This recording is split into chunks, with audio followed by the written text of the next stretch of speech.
We have an opening date for the new training complex at Kingsford and a new name. More on that coming up. Plus, we look back to the Kilmarnock match and we're post-match with Derek McInnes. All this and a wee bit more on the AFC Donscast on Tuesday, the 27th of August.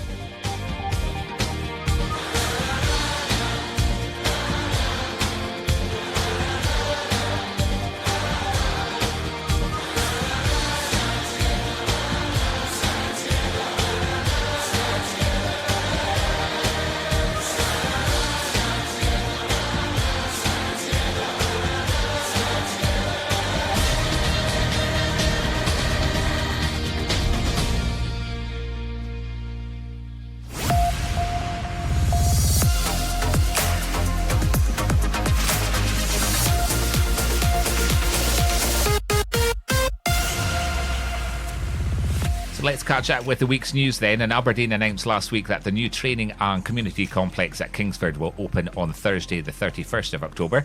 And with that in mind, they also announced that the name of the new location will be known as Cormack Park, named after Vice Chairman Dave Cormack. That's received mixed responses from the online masses, who were tuned into a more fitting tribute to the likes of Teddy Scott, Alex Ferguson, Neil Cooper, Willie Miller or Alex McLeish. But money speaks in this day and age, and as a significant investor in the club, Cormack Park it is. Cormack has raised a significant proportion of the £12 million needed to build the new facility. It'll be home to the Bobby Clark Football Academy and the AFC Community Trust, and features a training pavilion, groundsman accommodation, 3 professional training pitches, 2 floodlit 3G pitches and 2 grass pitches. There's also outdoor and indoor space for a variety of community-based and recreational activities. The club have, however, given the Red Army the opportunity to name the pitches via an online poll after the 26 AFC greats in the AFC Hall of Fame. You have until this Sunday to place your top 6 vote, and there are more details on the official club website. Sunderland and Ipswich Town have been linked with a move for Scott Wright before the September 2nd transfer deadline. It's reported that both English League One sides are keeping a close watch on the 22-year-old, who's valued around at the £500,000 mark. Scott is contracted to Aberdeen until summer of 2021. Barry Robson's under-18 side started their season with a victory against Hibs on Friday afternoon in a 4-0 win at Cove's Balmoral Stadium in the Club Academy Scotland 18s League. The goals came in the form of a hat-trick from Michael Dangana and Kevin Hanratty. Meanwhile, on Wednesday evening, Paul Sheeran's side came out 6-1 winners in the Evening Express Aberdeenshire Cup quarter-final against Banks of D. A Bruce Anderson hat-trick and an own goal from D, and Ethan and Seb Ross were also on the scoresheet. And the Aberdeen FC Women have successfully progressed through to the quarter-finals of the SSE Scottish Women's Cup after their 3-1 win against Kilmarnock at Cove on Sunday, with goals again from Bailey Hutchinson and 2 from Francesca Ogilvie. The Dons reserves were in action this afternoon against Ross County in the SPFL Reserve Cup at Balmoor Stadium, running out 4-1 winners with a hat-trick from Bruce Anderson again and a goal from Scott Wright. Next up is a visit to Queen of the South next month. There's been a host of call-ups to international squads for Aberdeen players this week. Ryan Hedges has been called up to the Wales squad for their Euro 2020 qualifiers against Azerbaijan in Cardiff, and their friendly also in Cardiff against Belarus. Billy Stark has named Dean Campbell and Ethan Ross for their double-header friendlies against Japan and Spain next month. And both Conor McLennan and Lewis Ferguson have been called up to the Scotland under-21 squad for our matches against San Marino and Croatia. There's been no call-outs for Aberdeen players by Steve Clark for our Euro 2020 qualifier matches against Russia and Belgium next week. And that's how the news is shaped up for this week. Tuning in to the AFC Donscast each week. Couldn't be easier. We're on all the popular platforms, including Apple Podcasts, Google Podcasts, Spotify, TuneIn and Stitcher. And on the web at our website, afcdonscast.co.uk. Catch us on the big screen via Apple TV and on the road via Apple CarPlay and Android Auto. Got a smart speaker? Just say, play AFC Donscast. One podcast. Listen everywhere, every Tuesday evening from 8. So back to Saturday's match against Kilmarnock, and 844 hardy souls braved the boring dross that was served up at Rugby Park. There was no urgency or creativity in the play, and a total malaise has seemed to surround the team.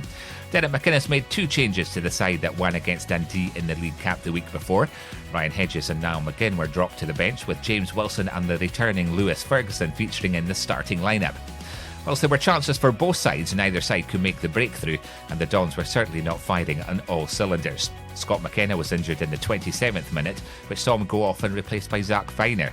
The best of the chances went to birthday boy Lewis Ferguson at the end of the first half with a 22-yarder just going wide of the near post. James Wilson also had a couple of chances, but that is all they were. 0-0 is probably the right result for this one, but the Dons lack the quality that they are capable of delivering, and Derek will seriously need to sort out the issues affecting his team at this early stage in the season.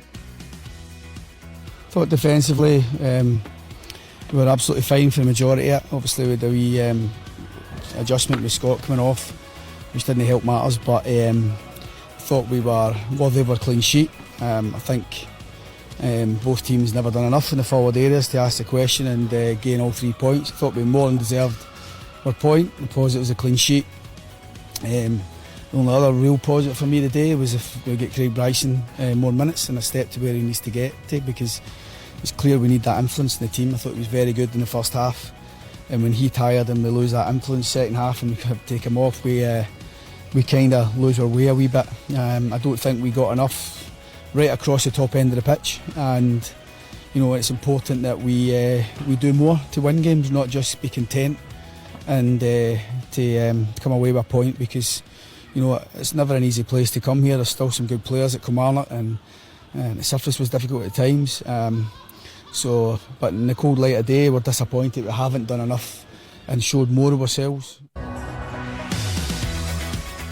Elsewhere in the Scottish Premiership on Saturday, Livingston are up to third after beating Ross County 4-1 in Dingwall. Motherwell were 3-1 winners away to 10-man Hamilton in the Lanarkshire derby, and St Johnstone scored in stoppage time to earn a 2-2 draw against Hibs at Easter Road.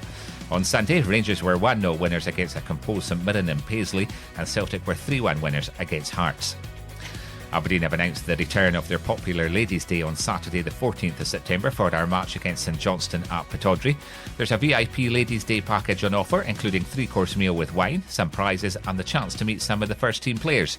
Prices are £140 plus VAT, and you can book by calling 01224 650 434 or by emailing commercial@afc.co.uk.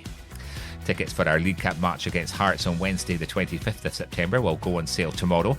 Tickets are priced adults £20, concessions £10 and under 16s £5. You can also still purchase tickets for our match against Ross County this Saturday, or for our home match against St Johnstone on Saturday the 14th of September. Just head along to afc.co.uk/e-tickets to purchase online, or call the ticket office on 01224 63 1903 to order your match tickets for all these matches. The Dons under-18s are in action in the Club Academy Scotland Under-18 League against Celtic this Friday at the Balmoral Stadium in Cove. Kick-off is at 4 p.m, and the AFC Women are back in action on Sunday for their match against Mackin Ladies at the Lossendale 3G pitches at West Hill. Kick-off is at 3:30 p.m. That's how it looks so far this week. Quick reminder that the AFC Big Supporter Survey 2019 closes this Friday at midnight, and you can still have the chance to win a Dons home or away shirt just by taking part. Head on over to invernessreds.co.uk/AFC 2019 for more info on that one. I'll be back next Tuesday as normal, and by then we'll know what is happening players-wise following the closure of the transfer window on Monday evening. You can stay up to date with any player moves on our Twitter and Facebook accounts and on the Inverness Reds website, invernessreds.co.uk. Thanks for taking time out to listen in to the AFC Dons cast this week. Till Tuesday, stand free.